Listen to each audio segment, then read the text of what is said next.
This episode of Casual Friday is brought to you by Dollar Shave Club. These rules don't make sense. You're a hypocritical ruler. Well, it's not so much that you want to condense the syllables, it's that you want to take out all the vowels. Oh. Grunts. Extrusted. Extra stout. Extrusted. Extrusted. Yeah, that was what we said the first time.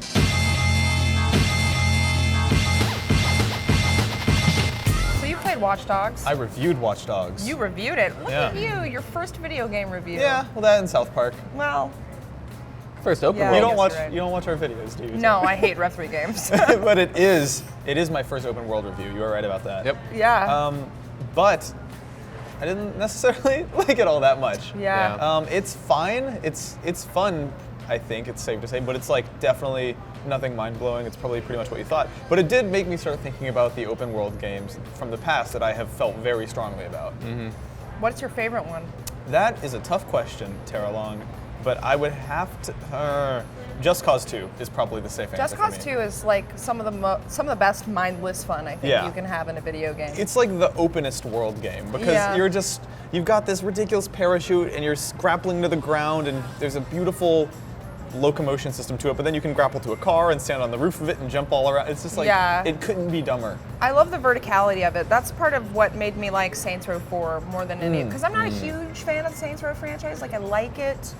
I didn't like Saints Row 2, but Saints Row 4, like being able to run really fast And jump over buildings. But like it's That was so really fun. fun. Yeah. It's like Really parkour satisfying. on See, crack, basically. I don't think I've ever found anyone who agrees with me on this, but I think Saints Row 2 is my favorite one. I liked 3 a lot. I thought it was really funny and silly, but 2, I don't know, it just struck the right balance between what Saints Row 1 was, which was kind of a decent GTA clone, and what Saints Row 3 is, which is so over the top. Like something about 2 and like dancing on the hood of your car and all that stuff was just like, all right, you got me. I love this game. It's silly and not self-serious. Yeah, I was trying to think of like my favorite games, and I realized all of them take place in, I guess, older time periods. So like all the modern ones, GTA, Saints Fantasy? Row, are all in the city. Not necessarily fantasy, but like I'm not huge on open world games that take place inside the city because they require a lot of driving, and there's something about that irritates me. Yeah. Whereas my favorite ones like Skyrim and Fallout, those are all like you horses. just walk around, or like ride horses. That's good. So do you like Red Dead then? I like Red Dead. Me too. So one of the things about Watch Dogs is it does that very open world thing of you spend a little less than probably half of that game driving, it feels like. Yeah. To the point where like it does that annoying thing where you start a mission and then you go to the mission waypoint and the mission's not actually there. The mission is like 500 meters away and you have to get in a car and drive there, and it's just like it feels padded for that reason. Yeah, I don't know. I don't like to mix the craziness of open world games with driving because I feel like it just halts the action. Yeah. It is. And like the reason fast travel is such an important component of these games is because traversing a giant open world is not necessarily ever fun. Yeah. Walking for like a few hours can be terrible. You know what game I loved was Mercenaries on the Xbox and PS2.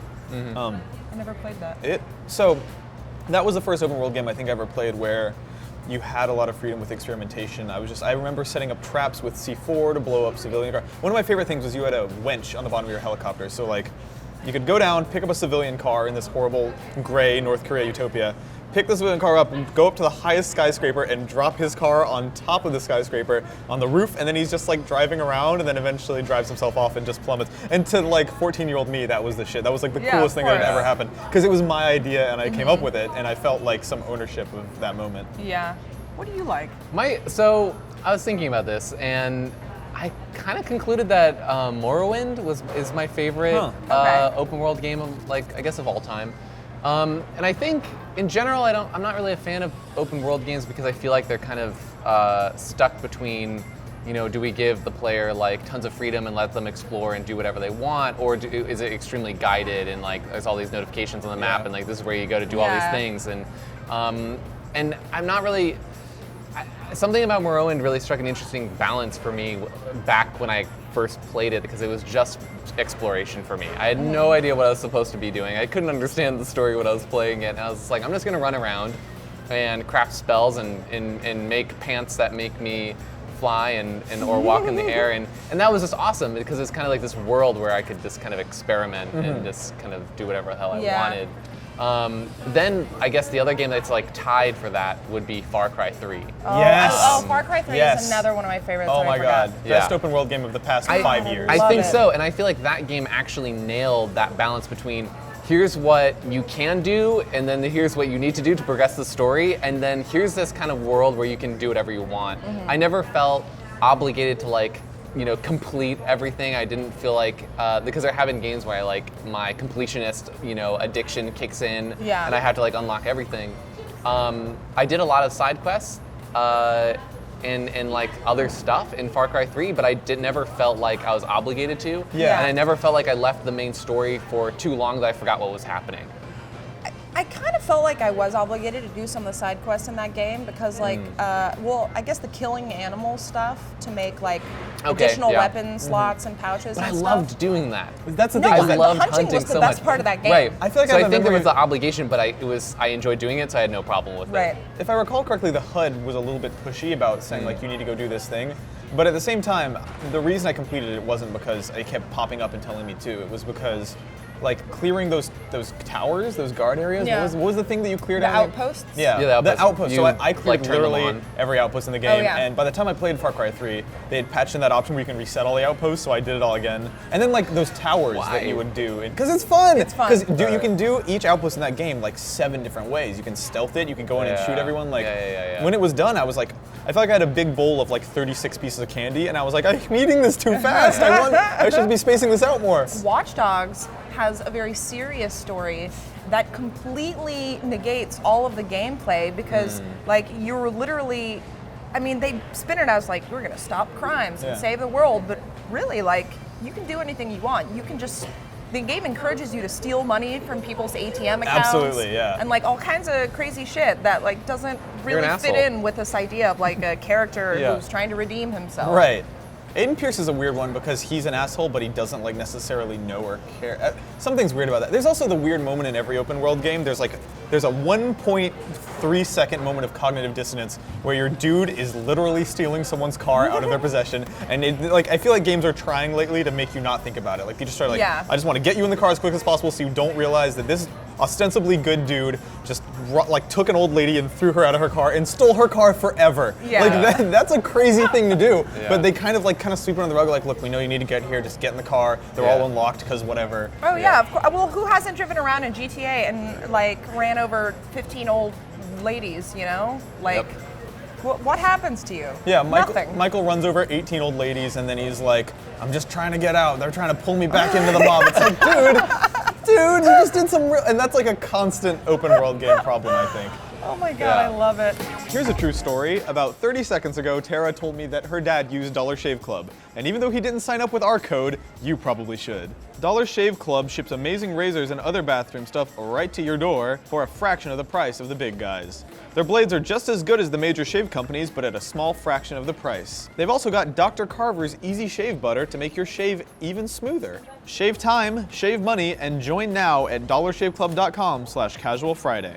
Do you guys think that that any of the comments are going to notice that this is the set of Behind Anime Lines? Hit YouTube show Behind Anime Lines. No, because no one watches that show. If we shot at this almost table, 7,000 views, I'll have you know. Oh my gosh. it's on the brink of exploding too. Yeah. If we shot 2 feet over from here, then everyone There's would the know. real set. But since we're 2 feet here, no one will ever No know. one will ever So connect what's the the craziest thing you saw at Fanime Con?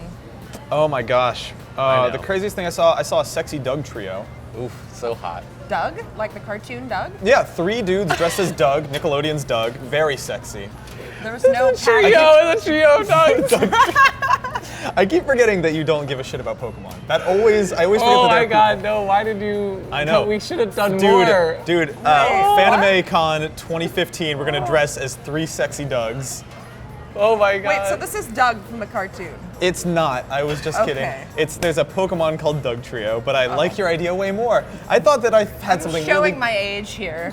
I thought I had something really good to share with you, but nothing would be as good as 3 muscular Dougs That wearing the would brown be- khaki, like the green Yeah, vest. this green sweater vest. Yeah. Yeah, hell yeah. That look is coming back. That'd be so hot. But no, it was my favorite Pokemon since I was a young man has always been Doug Trio, and it was 3 dudes dressed as Right? sexy. Low. I think he says trio. in the anime. Yeah. But I don't remember. 3 dudes dressed as sexy Doug Trio. Wow. That was one of the crazier things I saw. There were a lot of like, One of the most beautiful things. yeah, it's on the front page of Kotaku. Yeah. So there you go. What else did I see? At Are there Fanime? do a lot of people like, is there like a hookup culture of Fanime Con? I was I wondering need like to live vicariously through you. they're Tinder blow they're up? totally so we walked past a anime speed dating area. Really? We didn't have the courage to go in, but it was there. Were there any women there? Probably 1 or 2, yeah. Okay. Probably a couple. Just a line of guys with 2 girls sitting at a table. Yeah. They Just all waiting sit for down. a girl to arrive? Right. It was really only speed dating for them.